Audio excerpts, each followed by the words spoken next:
because it's no, nobody's bashing Valve. It's well, but I'm about to. Here's the okay.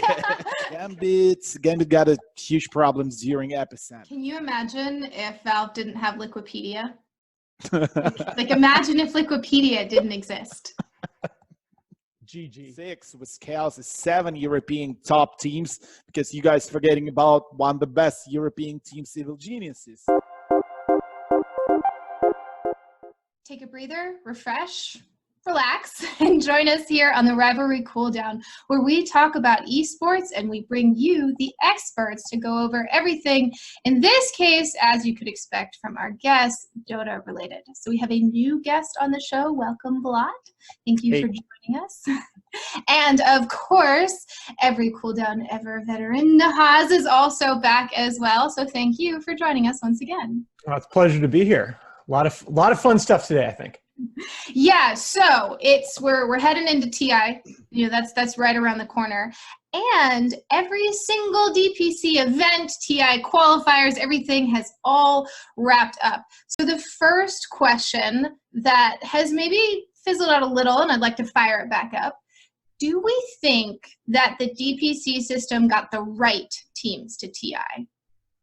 I mean, I think it's hard to argue too much with the results. If you look at the r.dota.com power rankings, the 4 highest rated teams that did not make TI are Gambit and 3 Chinese teams, IG, Newbie, and eHome. And I mean, again, yeah, Gambit was a little surprising because of the way that they went out, not even making the playoffs in the CIS qualifiers. And I think that there does need to be some real talk about, you know, why in the world do these qualifiers need to be played the way they are with, you know, everybody dumped on GSL formats all year, but best of 1 round robin elimination with 8 teams is not universally great either. And especially for some odd reason, they've decided that all of these regions, instead of overlapping all the regions, every regional qualifier needs to be over in 3 or 4 days, which makes for these ridiculously long days of play. And the big thing about formats to me is not statistics. It's literally, is that format conducive to good Dota? And I don't necessarily like these qualifier formats, but at least in terms of getting the best teams there, I don't. It's hard to point to any one team besides maybe Gambit that has this huge beef.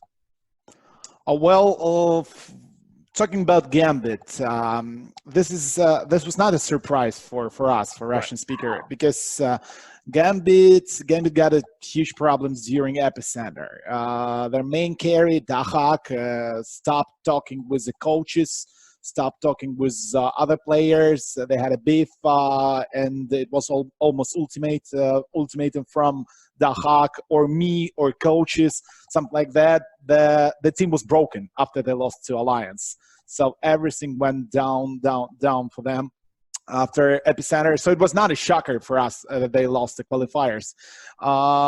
And yes, of course, best of 1, those long days, this is not the best idea for TIs, but this happens every year. And I'm sure next year is going to be the same. I don't understand why Valve don't support TOs, for example, like BDS in America, Epicenter in CIS, to do it on LAN. It's not a big problem. This is the thing, right? We're about 4 years at least past the point where financial considerations were a barrier. I mean, we're talking prize pools in excess of $20 million. There is more than enough money to do these regional qualifiers on LAN as proper tournaments. And, you know, it's not, again, I think by and large in the last couple of years, the best teams have gotten to TI. It's not a concern about, you know, oh, we're somehow penalizing teams. The concern for me is literally everything, or 90% of what I've said in the Dota scene for the previous 2 years has been there needs to be more focus on the other 50 weeks of the season that aren't TI.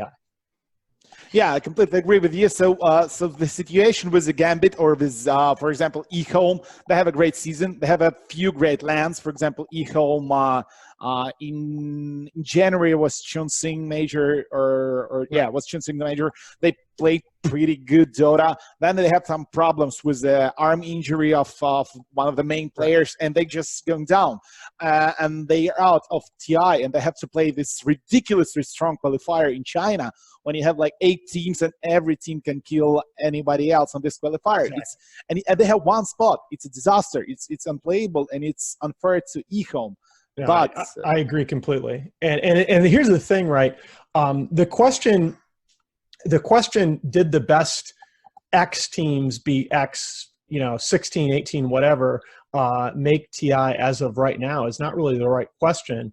The question is, are we comfortable with the way that performance during the season is being rewarded in TI? Because the other thing that happened this season is that we had a system of roster rules that I didn't really like, that didn't make a lot of sense. And so there were a lot of teams like eHome that, apart from the injury concerns you mentioned, were affected by a lot of roster changes and roster instability. And that's the main thing. If you ask me two things about the DPC, one we're going to talk about in a minute, but the other is I do think the roster system needs a complete revamp. I know we're in this position because a lot of players complain about the long periods of effective roster lock, and a lot of people before last year, and a lot of people last year were concerned about organizations literally buying their way into TI by acquiring players. Neither, though, to me, is as problematic as the roster rules that we had this season. Well, and I think that the Final Tribe might have the most to complain about those roster rules. If you look at the European qualifier, with pretty much most of the top teams making it directly into TI, and the Final Tribe, in Chessie's post, grinding away the entire year, was set to be one of the top EU teams, and then Matumba gets kicked. And you take an insane tier 1 player who, the rest of the team's great. I'm not knocking Chaos, but I will say they didn't even make it out of the opens for Epicenter. No, I mean, I think the Final Tribe's big beef is that if you would have taken literally the best teams, if you'd have polled all the players and talent and whatnot in the scene and said, okay, we're gonna do these major invites by polls and have people come up with power rankings, and somehow magically we're gonna make them all be honest, right? So no favor. I think that a lot of these tournaments would have had 6-8 teams from Europe in them, and so just a small number of Europeans. I mean, you saw at Epicenter, right, once things were opened up from the minor, just adding the second slot from the minor, you saw that's at least one more European team, right, that qualifies. And again, there are some systemic problems with the scene that I know we're going to talk about. Maybe Europe shouldn't be that much stronger than all these other regions, but it is what it is. And I think the Final Tribe were victimized less by that. They're just playing in a really strong region. Yeah, there's a systematic issue there, but the roster locks did get abused a little bit. To me, I want to see if V1lat agrees with this. I think you go back at least to TI3, at least. There has never been a region that was as strong as the rest of the world versus the rest of the world in a given season as Europe this year. I will take Europe this year over the rest of the world, and that statement is more true, I think, than I've ever seen it in Dota. Would you agree? Yeah, I completely. Maybe China TI4, but no. That's the other one. You talk about DK, right? Yeah. They underperformed at the tournament, but people forget a lot of times just how good that DK team was. On top of the 2 teams that, happened to play in the grand final. But other than that, I think Europe is just that one. Yeah, like Europe is super strong. So we have like 5, 6 with Chaos, 7 European top teams, because you guys forgetting about one of the best European teams, Evil Geniuses, because they have like 3 European players. So just imagine Evil Geniuses playing also in Europe. Final Tribe would never qualify for any tournament at all. I don't like Chessie's post. I don't like his complaints because, for example, let us imagine that top 4 teams from each major are getting out to invites to next major. For example, so Liquid, Secret, and NIP, for example, are getting out invited. So Europe gets 2 more open slots, and TFT are qualifying for Epicenter. Right. Exactly. I'm not sure the final tribe will win at least one game on a major. Because, yes, at the qualifiers, without all those top 5 teams, they showed good Dota. They played really bad in grand finals versus Chaos, which was a completely new team that played like 5 games before the qualifiers. So, and they played for 2 years in the same roster, I mean, final tribe. So it's not a problem of system. It's a problem that team is not good enough, I think. Well, yes, tier 2 scene sucks, but they again, don't have to complain about the system. Counterfactual, if I can play devil's advocate for a moment, because I actually do largely agree with what you just said. But I think the counterfactual that Chessie and others have in mind is Final Tribe playing against Forward Gaming or playing against Infamous for a slot. And that, okay, I mean, I can buy that argument, but I agree. The thing is, you got to be good.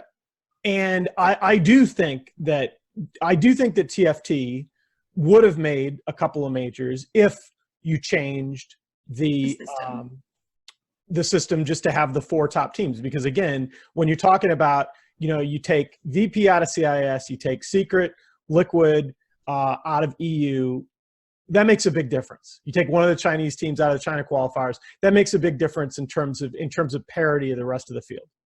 But here's another devil's advocate counterpoint to both you guys.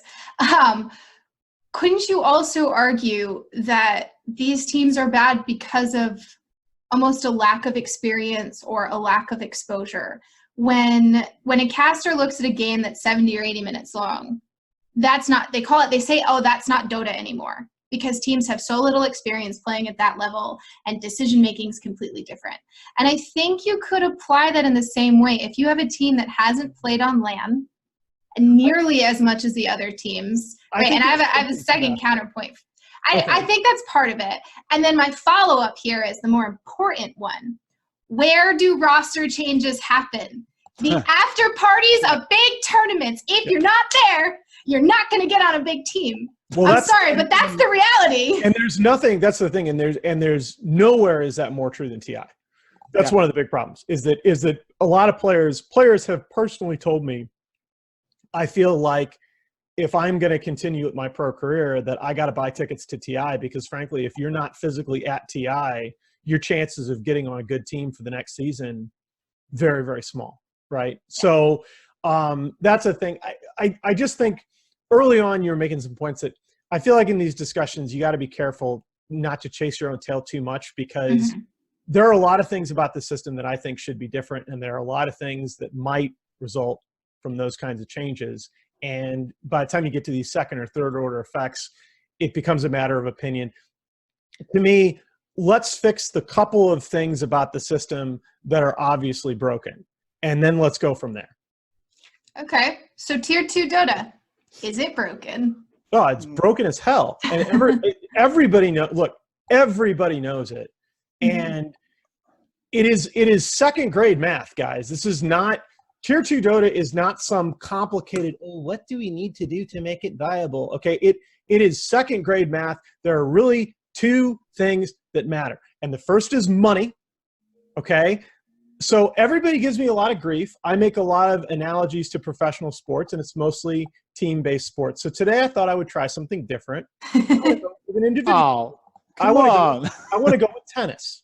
Okay. You look at the 2019 French Open. The 2019 French Open for men's and women's singles had a total prize pool of 14 million euro per event.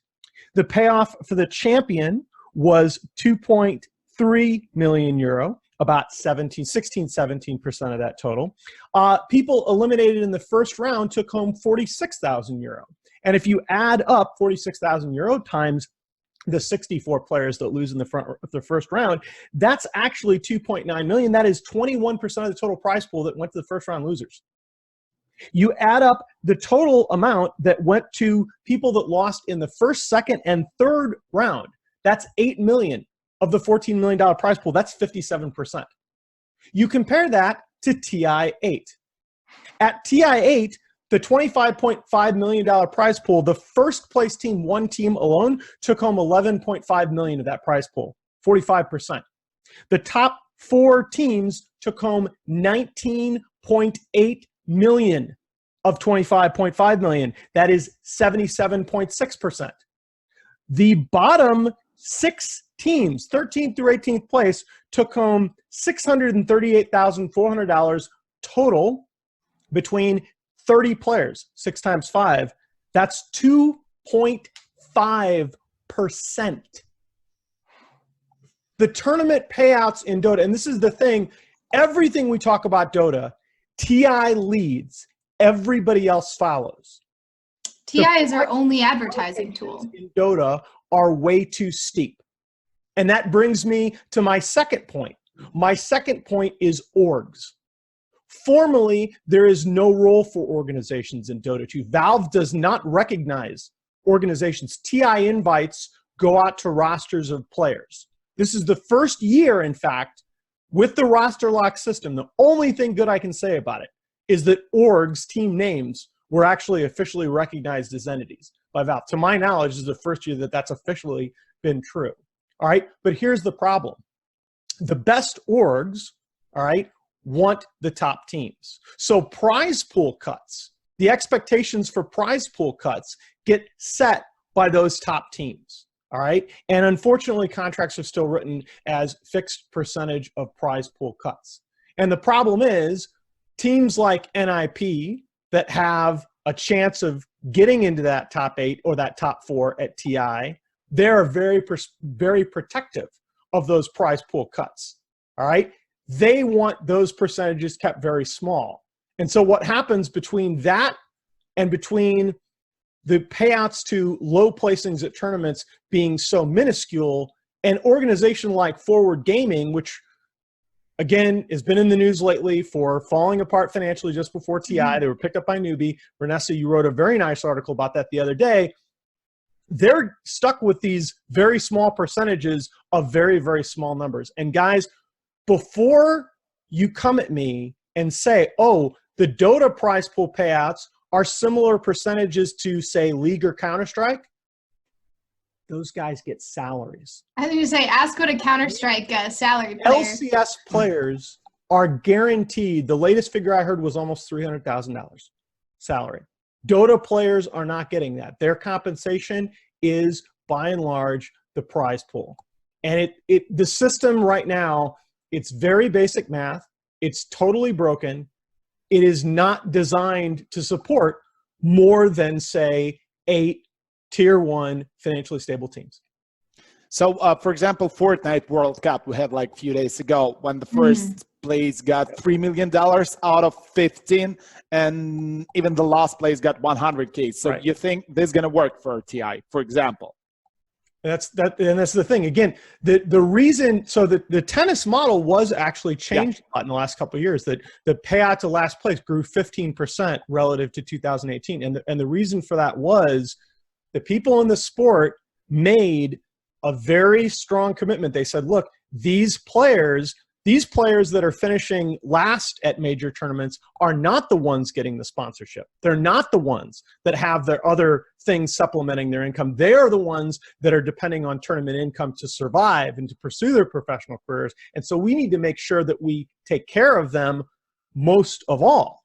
And it's the same thing in Dota. The teams that are finishing toward the bottom of the rankings in these tournaments, those are generally the teams that need that money to survive financially and continue in their professional careers.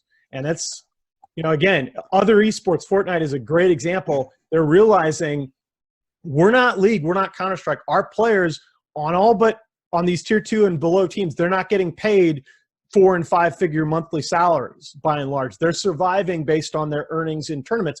That's fine, but you can't then have 80%, almost 80% of the TI payout is going to the top 4 teams. That you're not going to have a tier 2 scene ever if that persists. Okay, but when we're talking about TI, about 18 teams of TI, for me, TI and even the two last places on TI are not tier 2 teams.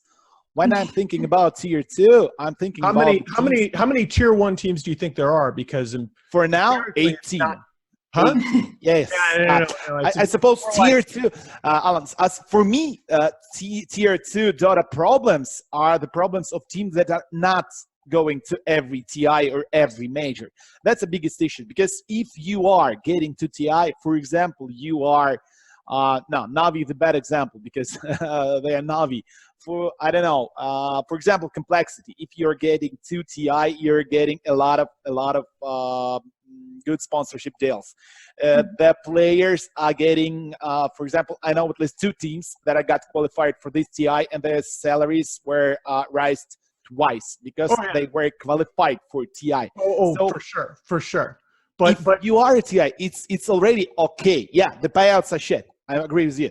But the problem is not TI only. TI is a big deal. Majors payments also a big deal. But the problem is those teams from Peru, Team Series from China, Winstrike from Russia, Complexity, other teams, Moonminer and his story about 2 years playing Dota, getting $0 for 2 years. Yeah. That's a problem. That's the biggest problem. And that's a problem for Valve to solve, because tournament organizers, for example, StarLadder or Beyond the Summit, they don't really care about, in general, about like all those teams getting not a lot of money comparing to Secret and Liquid. So everybody wants, Chessy wants, people on the internet wants, Reddit wants those tier 2 players, tier 2 teams getting a lot of money to play more Dota, to be more successful, to have better boot camps. But that's not happening because nobody is going to give them those money. No one's going to give them. Again, I think it's a matter of TI sets the example that the rest of the scene follows for the rest of the year. Maybe. In terms of tournament payouts, in terms of rules, in terms of expectations, TI is the mold that everybody is compared to. And you have to show some leadership, right? I mean, it wasn't until 2 years ago that the last place, it used to be the last place teams at TI got nothing. Yeah. And if you go back and look at the TI1 prize pool distribution, it's insane to go back and look at the older tournaments and see how it was distributed then. And again, you know, that if we had a scene where there were 20 teams or 24 teams, however many, all right, that were playing, that were supported by organizations, and those organizations had a financial stake in the matter, and they were paying salaries, fine. It is, then we're all good. But we don't. Then we're Overwatch League, so we're not that good. Okay, fine, but we're not talking about, no, we're not talking about whoever wants to play the carry position. He's got to move and change into a different chair on stage before the next match. We're not going to go there. What, you don't like musical chairs? Well, I guess I just did go there. Sorry. But what I'm talking about is right now, you know, again, the system is set up, and it starts with prize pool distributions, but it continues with the lack of recognition of organizations. It is set up to funnel 75% of the resources into the top handful of teams, and it just, as it is at TI, it is the rest of the year, and it needs to change there before anybody else is gonna do anything about it. Well, I want to touch on one of Vlat's points when he said that like StarLadder doesn't care, the Summit doesn't care, etc. And in reality, I mean, these tournament organizers have cared. If you look, Summit doing King's Cup, and they had another North American series, and they had a Southeast Asian series. And their whole mission statement was to support the growth in those scenes. Right. Because when you look at what Dream League did for Europe, we talk about how strong Europe is. You can thank Dream League for that. I honestly believe that, because DreamHack, back in the early 2000s, being one of the only places to take your team to actually get money, and then consistent Dream Leagues for years, playing league formats, giving teams $1,000 just for winning a single match, that was huge. Well, here's the thing. What are the 2 regions right now that are by far better than anybody else at Dota? Not even close. Europe and China.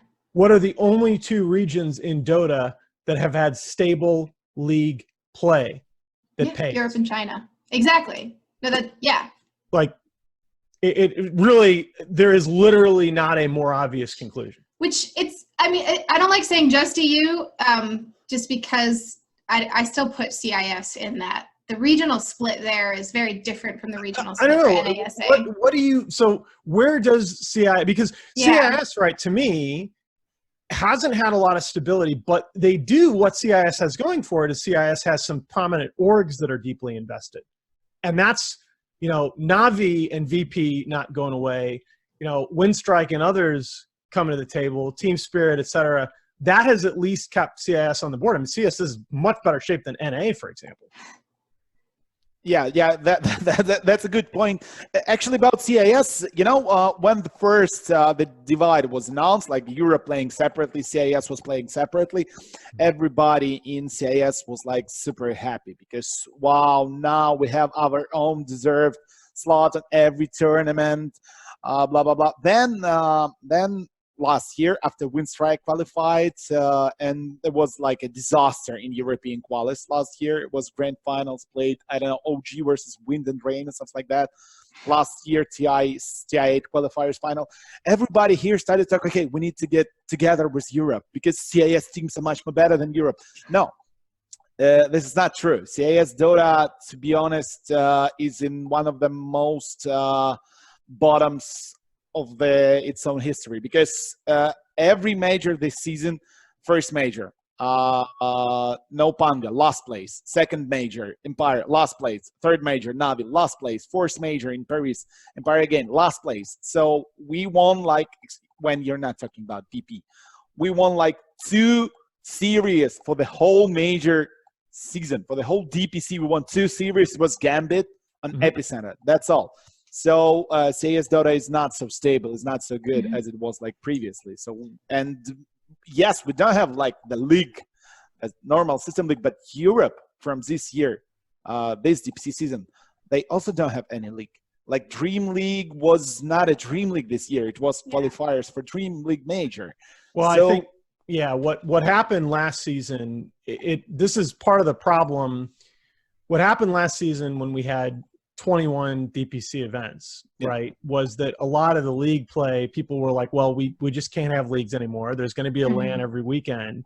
And all of a sudden, to a lot of people's surprise, we went back to this 5 major and 5 minor system this year. And league play just doesn't come back overnight.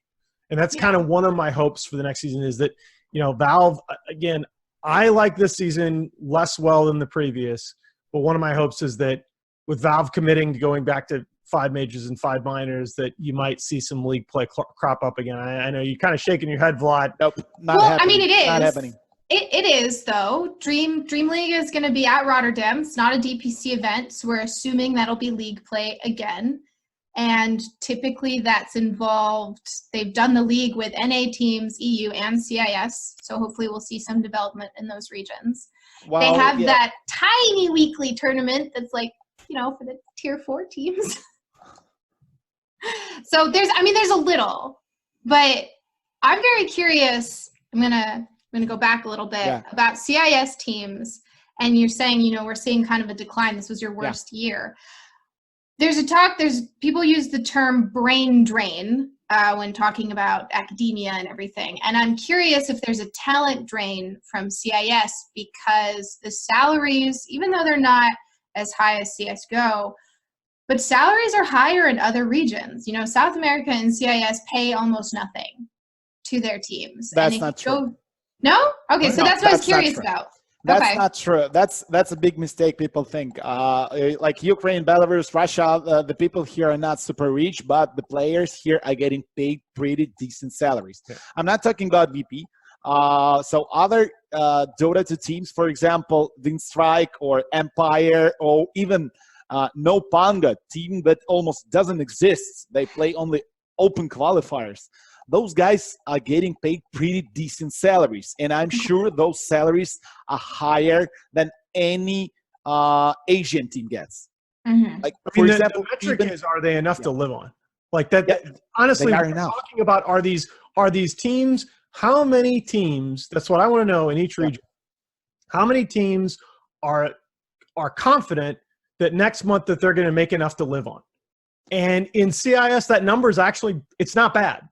It's not bad. Yeah, other- it's not bad. It's not bad. Yeah, like 10 teams in CS, at least 10 teams Right. are getting pretty good salaries. So, for example, it's $3-4K dollars per month. It's a lot in Ukraine. And- It's really and a lot in Ukraine. And again, I think that's if Chelsea's got a beef, Yeah. I think that's the beef. Okay, the It's beef salaries. is everybody agrees that EU is so much stronger, but if you ask the question, how many teams are confident that they're going to make a living from playing Dota next month? The answer in Europe is not any. 5. It's less. So you have to find a way to increase worth, right? Because those salaries don't come out of nowhere. Again, you I need think sponsorships for that. No, you need orgs. You need that. I am convinced, and I said this on an esports business panel recently. I am convinced that there is economic value in franchise leagues in esports, and one of the only reasons that that's true is because franchising is one of the only solutions to doing the intellectual property carve out. Okay, it's how do developers sell off rights to intellectual property? Because unlike traditional sports, the developer owns the balls, the bats, and the fields in esports. If they say tomorrow that, hey, we're not supporting this game anymore, or you can't run your tournament in our game anymore, or so-and-so can't play our game anymore, and that's it. Okay, franchises at least allow some of those intellectual property rights to be carved up and sold. Okay, we have to have a way to recognize and compensate organizations in Dota. And part of honestly, it goes back to basic math. One of the problems is the number of revenue streams in Dota now. The ways that you can earn revenue from Dota are smaller in number now than they were 3 years ago. You can't sell in-game tickets anymore. You can't sell cosmetics anymore. Players can't partner with item or content creators anymore. I mean, it's math, man. It's how many ways can you monetize your involvement in the scene? And when the number of ways to monetize your involvement in the scene is going down over time, that's a really, really it's a problematic sign. Well, And still, I'm gonna add, and still Valve are trying to convince everybody to shout out betting sponsors. Yeah, that's the biggest issue. It is allowed in CSGO. Why not? CSGO major by Valve is getting sponsored by betting companies. Yeah. Not a problem. In Dota, they don't allow betting companies to be on the T-shirts or whatever to sponsor orgs, and that's a disaster. I don't know why the hell that's happening because. Oh, I have a theory on that one. TI was announced in Shanghai. The same exact TI where they said no more betting sponsors. China, from my understanding, as a government, is rather against betting. And the Shanghai deal was directly with the government. I mean, that was like the mayor announcing it or something. I would, with respect, I'd rather not go there. Like there are more than enough tinfoil hat theories about TI and China and whatever else. The fact is, again, you are shutting down revenue channels. Yeah. Shutting down exposure on paid content. Like, what are paid content sites in esports? Okay. We are in the age of streaming media. All right. People other than their monthly Netflix subscriptions are not willing to pay for shit. And literally some of the only reliable paid content online that a player can wear on their jersey and translates directly into clicks and directly into dollars is a betting sponsor. And you're shutting that down. What's left? Like, Razer, NVIDIA, great. That's awesome. I'm thrilled. Monster, I'm thrilled to have them. But there just aren't that many companies that can translate right now. And this is the other thing, is that esports in some ways is still very new to a lot of these companies. They don't know they're very bad at assessing risk. I work with some of them. And so they're very bad at valuing what that name on the jersey is worth. And you're taking a large class of the companies for whom that valuation problem is easy and they want to do it. And you're saying, no, you can't invest in our scene. You're sending them to other esports. And that's just, it's wrong to me because it's a first order effect on the welfare of a lot of these players that are just, they want to know that they can pay rent next month. playing Dota. And there's no countermeasures to make up for losing them.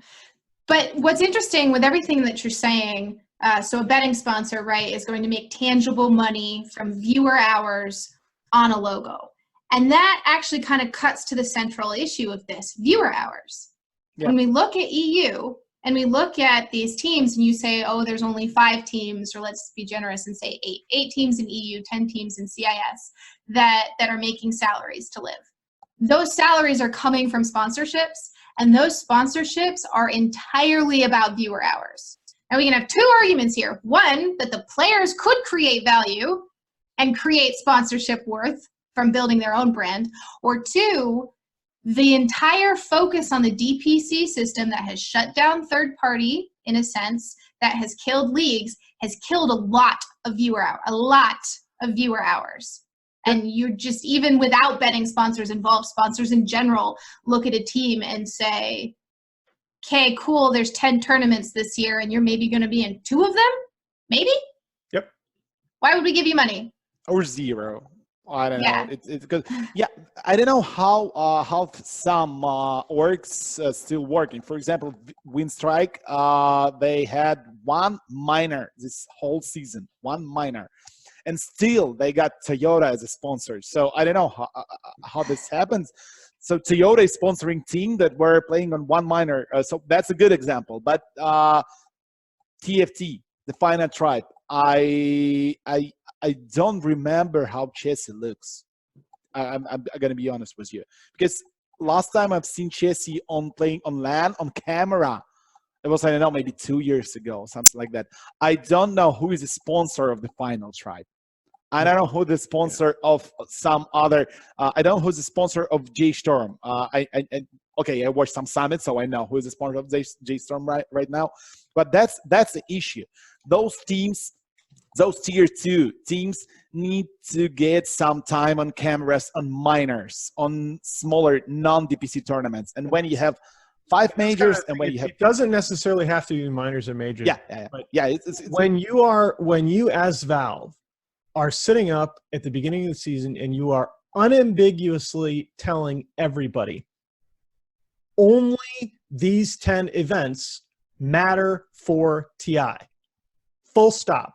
Okay, that's it, man. I mean, you just cut the Achilles tendons of every event that is going to try to have some Dota outside of that. And it's not that they can't still be great. Look at ESL1 Birmingham this year. Mm-hmm.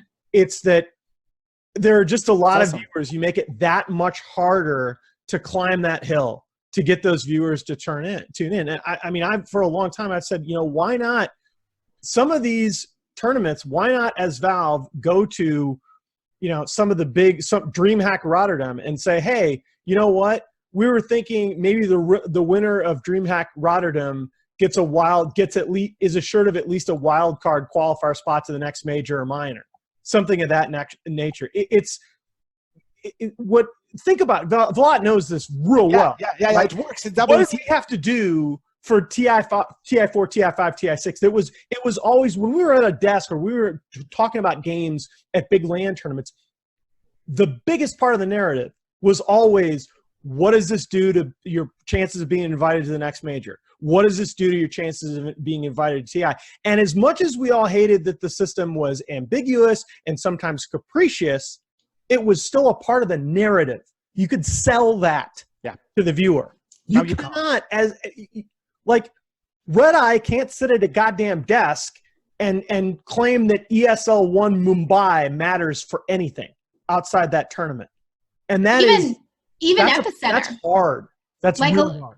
Alliance qualifies for Epicenter halfway through the tournament. Yeah, and you're like, cool, we know our TI teams. It's like, there's still like 2 days of tournament left. Right. How do we keep hyping that? It's like, no, it doesn't matter because the TI team was decided. Like, I think it's a good sort of vehicle for the other part of the argument, because there is a sense in which the Dota is good enough and it doesn't matter. And that's kind of part of where I was going for Birmingham as well, that if you get it, there are still a lot of fans out there that want to see good Dota. If you have a tournament like Birmingham that has both great production value and great teams, great Dota being played, people still are going to tune in, DPC or not. But it's a matter of how high that threshold has to be. And when you are full stop saying no events other than these 10s matter for TI, you just make that threshold high enough that only a couple TOs out there are possibly going to be able to meet it. And it's basically ESL, DreamHack, and a couple. And we that's saw, all. yeah, I mean, we saw some. MDL. Yeah, MDL. I was gonna say there's a China one, and then you guys had what? Megaphone and Cyber something that only had like 4 Cyber teams. League. Yeah. It's the matter of these small tournaments like Megaphone Battle or the Adrenaline Cyber League or other non-DPC tournaments. It's for Epic Esports events, the TO at Epicenter. It's much more better to run 3 of small tournaments than 1 Epicenter. Because, Absolutely. Yeah, well, because it's certainly lower risk. Yeah, for example, lower risk. When you are hosting a major or a minor, let's start with a major. You have to bring 16 teams from all over the world. You have to pay for hotel for 14 days or something like that. You need another thing that's PCs. different from Dota and CSGO, by the way. CSGO hotel costs and transport is covered by Valve. Sorry, keep going. So now you have to rent 100 PCs for every team in a hotel to have a practice rooms. Yep. You have to feed them. You have to bring them everything they want. So you're paying a lot of money to all this stuff. You have to do great stage, great production, hire talents, everything else. And you can't bring whatever sponsor you want because every sponsor you are getting, you have to approve with Valve. And that's a disaster. That's why I know that only 1 major this year, only 1 out of 5 major earned some money. Only 1. 4 other majors were totally disaster and and when you say lose money, like in most cases, a lot. Yeah, a lot. And this is the guys basic math. Yes. Look, well, you also forget these tournaments have to come up with $500,000 for the prize pool too. Yes, you have to pay a prize. Yeah, and that's a major. That's a major. Okay, you're hosting a minor in Split in Croatia. You bring 8 teams. Only 1 of those 8 teams are at least known in the world. And AP, I mean, yeah. Other 7 teams are tier 2, tier 3 teams, and people complain about the format, about everybody, about round robin, about 10-hour production, days. about talent, everything. Yeah, you have to do this. You have to do maximum to get at least some money for hosting this tournament. That's why I liked what ESL did this year. They did 3 non-DPC tournaments: Hamburg, Mumbai, and Birmingham. I'm not going to talk about Mumbai because I missed this tournament. I was on vacations. Hamburg was amazing tournament. It was nice to watch, nice teams, great production, normal sponsors, and I'm sure this tournament was financially successful for ESL, for teams, for everybody else. Yes. Same with Birmingham. Why the hell you need to host a major or minor if your non-DPC tournaments are doing well? I don't understand. And that's the biggest issue for minors and for smaller tournaments, for smaller teams. When you're hosting non-DPC tournaments, you don't want to invite guys from Peru, or you don't want to invite somebody from Korea. You want to have NIP, you want to have Alliance, you want to have Navi, VP, EG, and other teams. Which, by the way, and it's cheaper because you're closer to them. Costs, right? Yeah. I mean, look, I don't want this to be. I don't want this thing to become about bashing Valve, because it's no. Nobody's bashing Valve. It's well, but I'm about to. Here's the because one of the big problems, again, along the basic math lines that I was trying to get into a couple minutes ago, is if you look at the total amount invested versus what they're getting out in the past couple of years.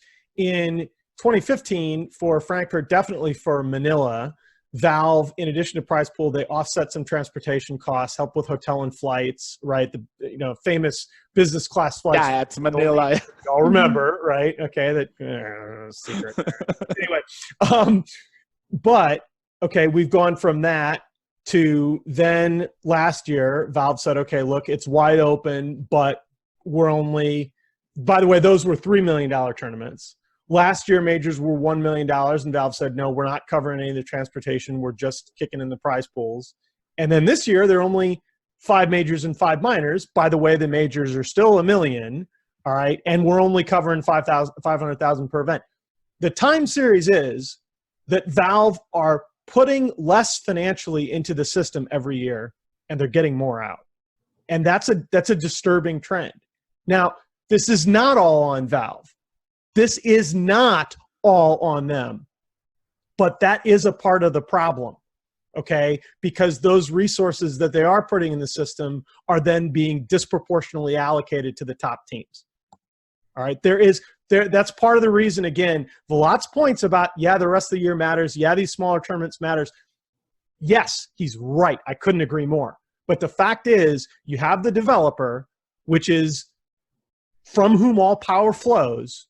They are putting less and less financial resources into the system every year, taking more out, and of the resources that they get in, a disproportionate amount are redirected toward the top handful of teams. That is why there is no tier 2 scene.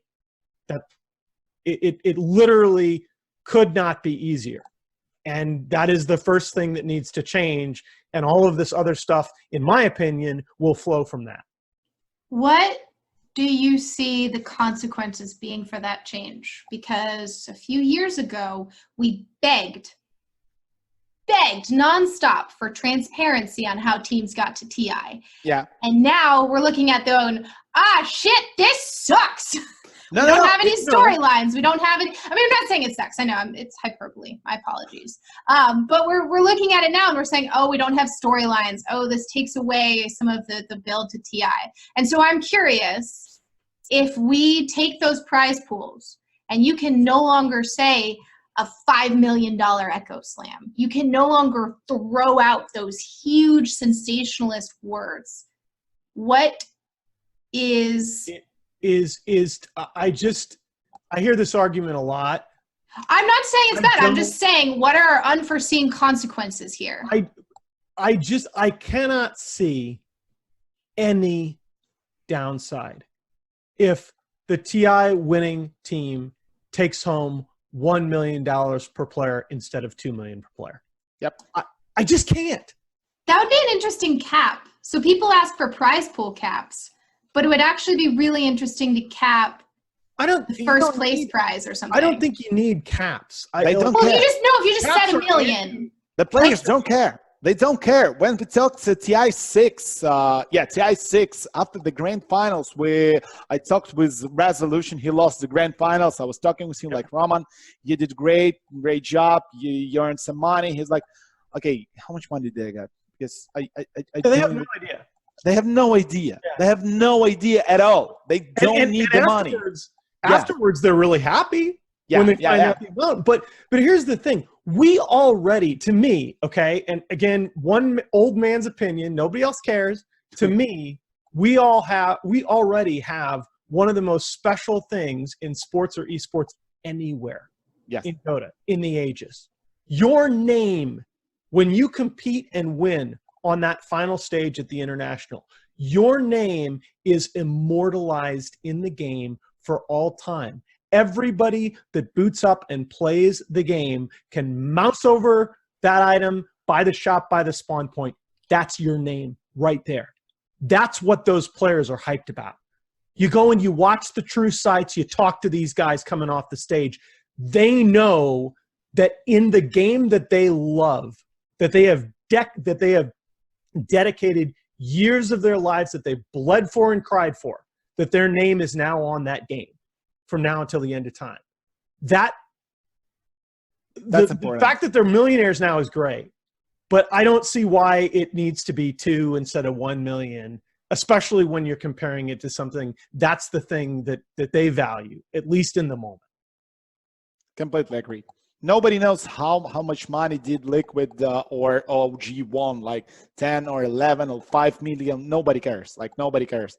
But if you will take this 5 million and spread it across other 17 teams, everybody's going to be happy. What could that, and not just the 17 teams. I mean, that's, to me, again, Nessa, you asked cap. And that's why I've been very bearish on these discussions about capping the TI prize pool. I think that's completely unnecessary. What I think is that instead of X percent of the total revenue going to the TI prize pool, that you take X minus 5% and you dedicate that into a fund for next season. to support all kinds of events. Okay. That to me is the way forward. And yeah, I do think it makes a big difference that those last place teams, every player that attends TI ought to walk away with enough money to live on and play professionally for the following year.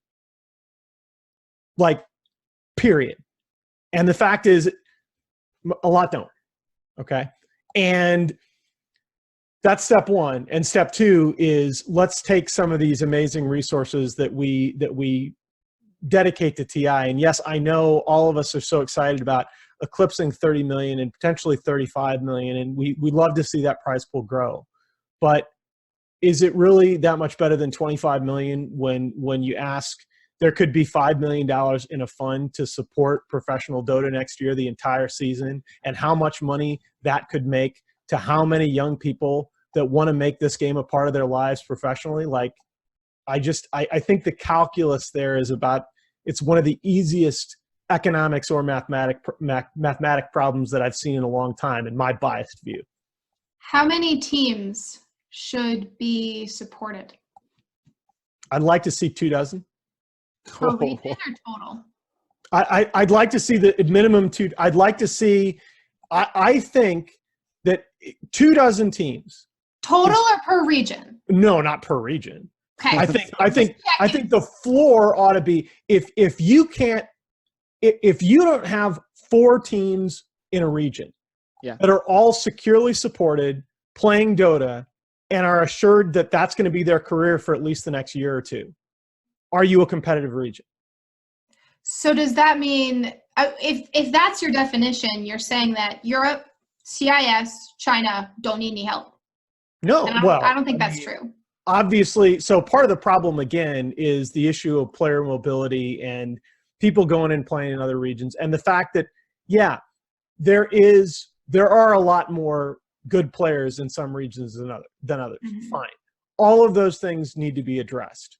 But I also think, again, the math is, how many teams do we want to be able to support? And if we can't support at least 4 teams in each region, we're doing something wrong. Yeah, that sounds like a plan. For example, the idea just got into my mind. DreamHack Rotterdam is announced. 5 or 6 teams are going to play in this event. Maybe no super great team. For example, it's going to be small event. And when DreamHack announced this tournament, Valve should contact these TOs and support them, because, for example, you guys are doing non-DPC event. You brought 6 teams. You have some expenses. You're moving our game up and up. Here is a $300,000 for a prize fund for your tournament. So this should work like a grants from government for some science stuff, right? Exactly. Why not? Why not? It could work with Dota tournaments. Take the analogy a step further, right? That's what I've asked Valve for a while now is, I'd like to see, similar to the system that eventually evolved for majors, I'd like to see, look, if you're hosting a Dota tournament over the next 12 months, send us your plan, send us your stuff, and we'll see how or if we can get involved. And we'll support, if you've proven, especially if you've proven that you have the ability to pull off these events in the past, we'll find a way to support you. And it doesn't just have to be financially. It can be for a cosmetic. It can even just promote the event in client. I mean, that's enough. All of these, was a tremendous amount. And I know people, a lot of people complained about the bundled tickets and cosmetic items, but there was a tremendous amount of value that was generated by the in-client ticketing system just from promotion of the events, just from opening up the event, the client, to play your daily game of ranked, lose some MMR, and realizing, oh shit, there's a ticket to the captain's draft thing with this really cool Juggernaut set. Oh, I kind of want that Juggernaut setup. And oh yeah, maybe I'll have the stream open on Twitch here while I play. Like that's economic value, guys. That's the same shit that we're talking about with having your brand on a team jersey. And that's like, that just went away. Can you imagine if Valve didn't have Liquipedia? Like imagine if Liquipedia didn't exist. GG. Dota would be dead. It would. I mean, that's the only advertisement we have. That's half the time how I know tournaments are happening. Well, yeah, that's true. It's savage. Half, as you said, that's 95% of the time that I know a tournament is happening. I use Liquipedia non-stop. And on the one hand, I don't want to see Valve kill it, and advertising in games certainly wouldn't. But on the other hand, it's ridiculous that a site like that pretty much is the only tool for following Dota. Yeah. Like, why can you not follow the game in client? We need the in-game tournament system. It is very rumored like 7 years ago that we're gonna have in-game tournament system when I can run my own tournament inside the Dota, and everybody who plays Dota can play not only auto chess but click on. And I'm sorry. Yeah. And that's the thing. I mean, it like, as much as we all love the battle cups, right? I want to be able to host as a streamer, right? I want to be able to host my own battle cup. Yes. I want to be able to have, like, I've done that, and it's an insane amount of work. Yeah, exactly. Really, it's work intensive. Just here's the thing: make it easy. Make it easy for people to coordinate Dota events and get Dota with their brand on it. Like, have you ever? You guys probably this is not advanced marketing, guys. Yeah, if you go back and look at the Dota 2 announcements and the FAQ, when it's like written directly from IceFrog or when like someone from that, like it's written with I statements and we're going to do this, and written very differently from how you look at it now. There are so many features, like being able to queue to take over someone's spot who's disconnected. That was a promised feature back in like a 2010 blog post. We're still bad. But the important thing is people eventually got their Roshans from TI. Theoretically, that's Bulldog tweeted. It's over, man. Okay, but it is interesting to see almost what are considered basic features or huge quality of life improvements that would contribute value just abandoned.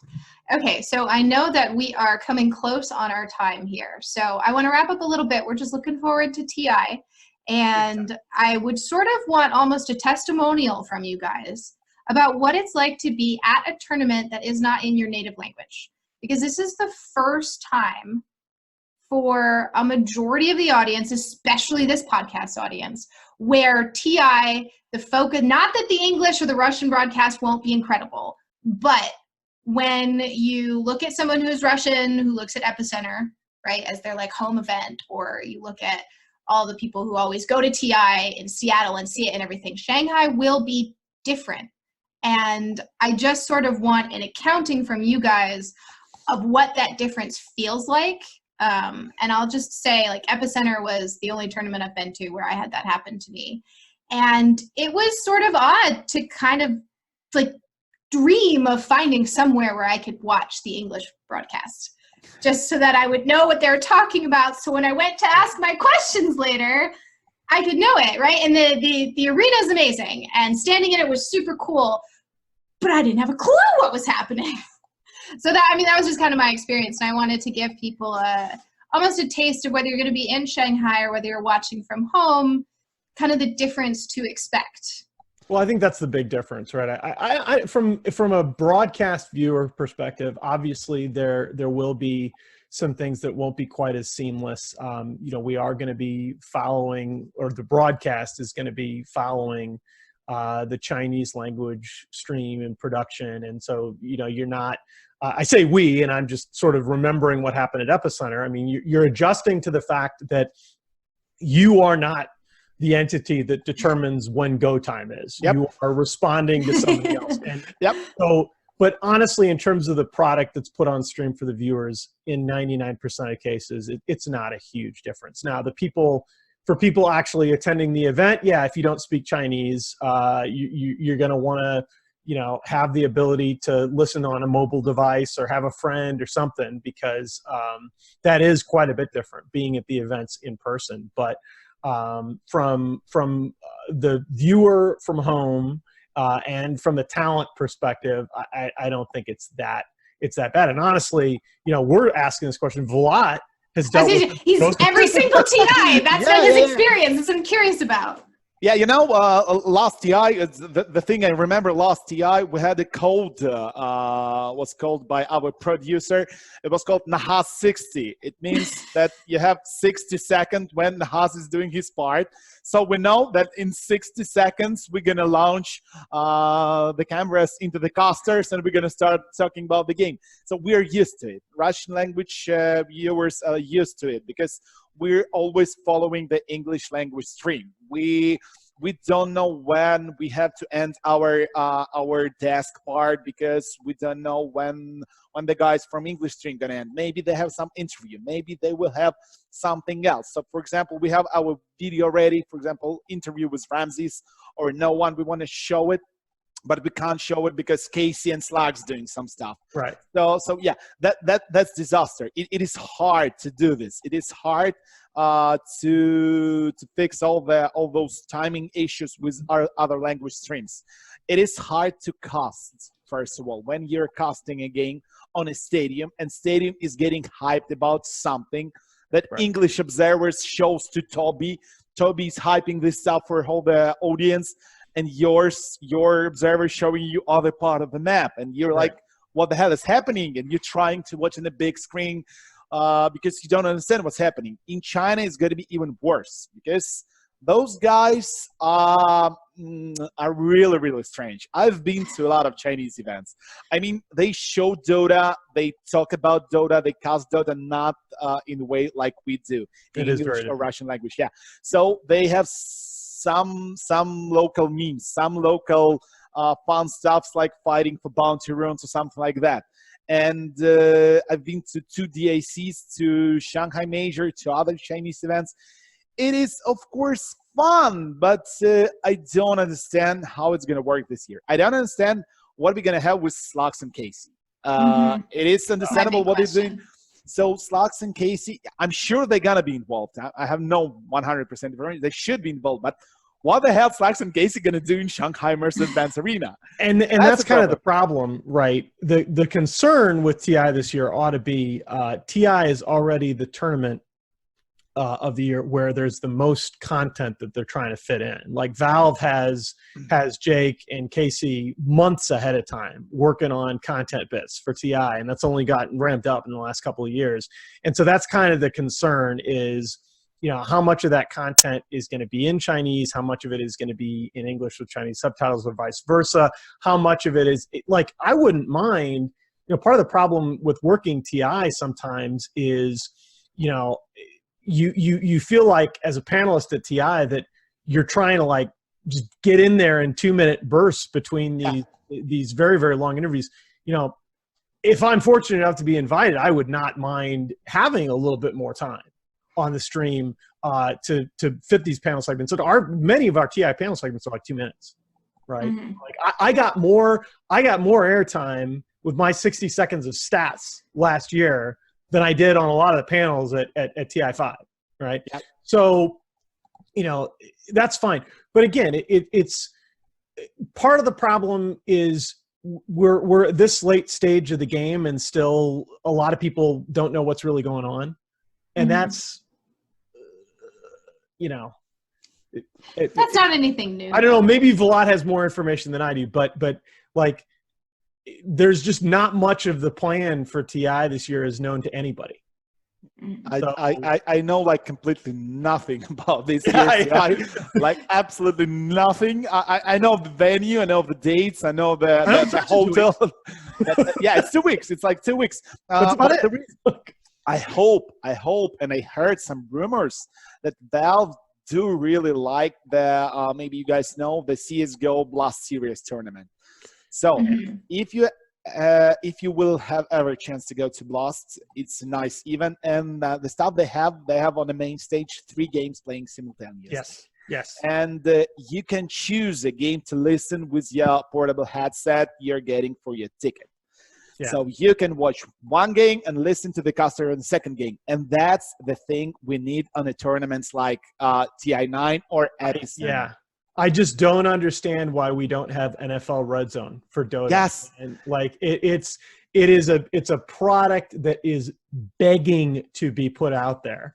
And for whatever, and I know a lot of people, including myself, that would be super enthusiastic to try it, but for whatever reason, nobody's been willing to give it a go. We tried it in Russian language and few qualifiers. It worked pretty good. It worked pretty decent. Yeah, but of course nobody gonna pay for it. That's the biggest disaster.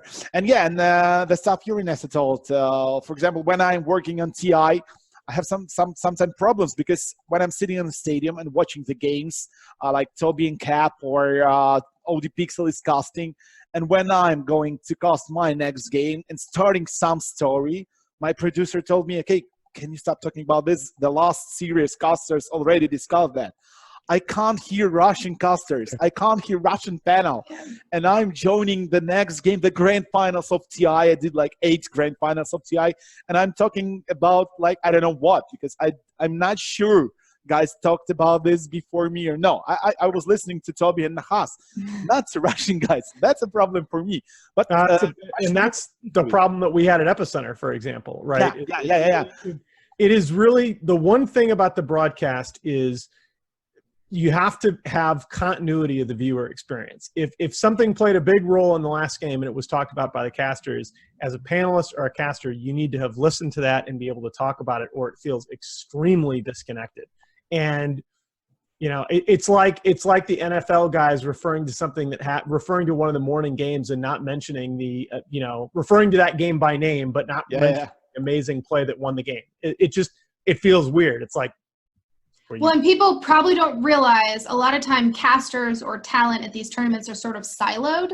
So you can't, it's not just saying like, oh, put in your headphones and listen to Twitch or something like that. Like you're in a venue with thousands of people, so the internet's just not going to work. Like just give up on that. So you can't do that. And then like if you're casting, you might be stuck in like at TI, you're going to be at that desk in the arena, sitting there with the English broadcast blaring everywhere, or in Shanghai, the Chinese broadcast, and you're not going to be able to listen to what is happening necessarily. Like you have to just guess and hope your producer is real helpful. Yep. And the interview part, my favorite part of Chinese events are on-stage interviews. So I was on a lot of tournament, I was doing a translation work. Besides of casting, I was translating English interviews to Russian. So it's Chinese events. We don't have Chinese to Russian translator. So I'm wearing a headphone, listening to Jack, translating Chinese to English and translating English to Russian. It's fun. It's really fun. Wow. The most fun time was when Jack overslept the burning interview last DAC, and I was translating Chinese to Russian. It went pretty good. What?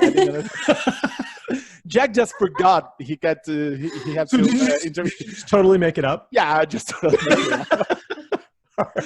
I really do have to go, guys. My parents. Yeah, I was gonna say that's a great note to end on. Much appreciated to you guys, and I'm not gonna lie, I'm sort of hoping that happens again, just to see, you know. So I'm gonna root just for one interview, like early in the tournament, just like one. So thank you very much for joining us on this episode of Rivalry Cooldown. If you guys liked the podcast, the YouTube video, leave us a review, like, subscribe, comment. All those wonderful things help us keep doing what we do and help other people find the content, because algorithms are fun. Thank you for joining us, guys, and we'll see you all on the next Rivalry Cooldown. All this memorabilia bullshit, and then you bust by season 2 because you spent it on the tats. I got a cupboard full of this shit. You've got a tournament organizer that has not met its obligations and continues to not and makes no plans to. Don't let them use your game again.